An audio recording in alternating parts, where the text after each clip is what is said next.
Hi friends, நம்ம பார்க்க போகிறோம் தெலுங்கு திரைப்படம் மெக்கானிக் ராக்கி. ஸோ இதை இயக்குனது வந்து பார்த்திங்கன்னா ரவி தேஜா முல்லப்பட்டி. ஸோ இது ஃபுல் அண்ட் ஃபுல் கமர்ஷியலாக வந்த படம் தான். இதில் விஸ்வக் சென் வந்து ஹீரோ நடிச்சிருக்காரு. மீனாட்சி சௌத்ரி, ஸ்ரத்தா ஸ்ரீநாத், சுனில் நரேஷ் மற்றும் ஹர்ஷவர்தன் மற்றும் பலர் நடிச்சிருக்காங்க. ஸோ இந்த படத்தோட கதை வந்து பார்த்திங்கன்னா செகண்ட் ஹாஃபில் செம ட்விஸ்ட் இருக்குது. ஃபஸ்ட் ஹாஃபில் வந்து பார்த்திங்கன்னா சாதாரணமாக போகுது, லவ் அது மாதிரி போகுது. வாங்க கதைக்குள்ளே போயிடலாம். வழக்கம் போல் நீங்கள் இந்த வீடியோ பிடிச்சிருந்தா லைக் பண்ணுங்கள், ஷேர் பண்ணுங்கள், சப்ஸ்கிரைப் பண்ணிங்க, நோட்டிஃபிகேஷன் பண்ணிங்கன்னா வீடியோ அப்டேட் ஆகும். ஸோ இந்த ராக்கின்ற விஸ்வசென் பார்த்தீங்கன்னா விஸ்வக் சென் அவர் வந்து பார்த்திங்கன்னா ஒரு மெக்கானிக்காக இருக்கார். ஆக்சுவலாக ஒரு பிடெக் ஸ்டூடெண்ட். அவர் படிப்பை பாதிலே டிஸ்கன்டினியூ பண்ணிட்டு அவங்க அப்பா வந்து பார்த்திங்கன்னா நரேஷ், அவங்க அப்பா வந்து பார்த்திங்கன்னா அவர் வந்து மெக்கானிக்காக போட்டுறாரு. இது இல்லாமல் டிரைவிங் ஸ்கூல் வேறு வச்சு நடத்துகிறாரு. அப்போ வந்து பார்த்திங்கன்னா உள்ளூர் டான் வந்து அங்கே ரங்கி ரெட்டின்னு ஒருத்தர் இருப்பான். அவன் தான் வந்து சுனில். அவர் வந்து பார்த்திங்கன்னா இந்த இடத்த வந்து கைப்பற்ற நினைக்கிறாரு, அப்பாவோட மெக்கானிக் ஷெட்டை. அப்போ வந்து 40 லட்சம் நான் ரெடி பண்ணி தரேன், அது வந்து சரி பண்ணிடலாம் அப்படின்ற மாதிரி சொல்கிறாங்க.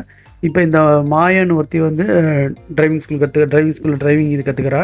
அப்போ வந்து அவள் வந்து பேங்க்கில் வந்து உனக்கு வந்து நான் ரெடி பண்ணி தரேன், அப்பா வந்து ரெடி பண்ணி தரேன் அந்த 40 லட்சத்தன்ற மாதிரின்றா. இதுக்கு நடுவில் வந்து பார்த்திங்கன்னா அவங்க அப்பா வந்து இறந்துருவார். அவன் வந்து காஷ்மீர் டு கன்னியாகுமரி வந்து டூர் ரெடி பண்ணி தருவான் ஹீரோ.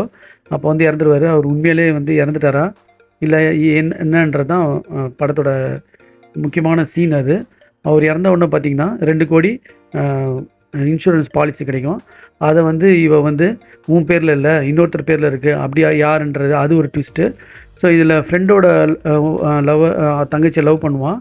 ஸோ அது வந்து அதில் ஒரு பிரச்சனை நடக்கும்.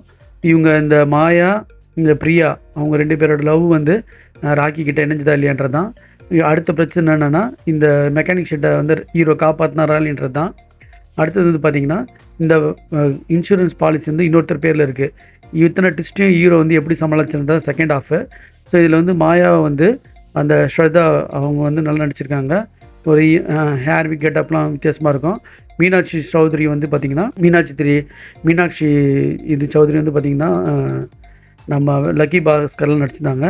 ஸோ அதிலலாம் அவங்களுக்கு இந்த ஹீரோயின்ஸ்க்கெலாம் அவ்வளோ வாய்ப்பு இல்லை. இந்த ஸ்ரத்தா ஸ்ரீநாத்துக்கு தான் நல்ல ஒரு character, anti heroine character. So அதெல்லாம் வந்து எப்படி வந்து இதை டிஃபென்ஸ் பண்ணாருன்றது தான் இந்த ஹீரோட வேலை. இதில் கேங்ஸ் ஆஃப் கோதாவரி மாதிரிலாம் விஸ்வக் செனுக்கு வந்து ரொம்ப டஃப்பான கேரக்டர்லாம் இதில் சொல்ல முடியாது, மீடியமான கேரக்டர் தான். சுனில்லாம் லைட்டாக வந்து காமெடி பண்ணியிருந்தார், வில்லனாக வந்திருந்தார். அது பண்ணுறதே அவர் காமெடி பண்ணுற மாதிரி தான் இருந்தது. ஸோ இந்த படம் வந்து ஒரு ஃபேமிலி என்டர்டெய்னர் தான் ஃப்ரெண்ட். ஸோ பார்க்குறவங்க பார்த்து என்ஜாய் பண்ணலாம்.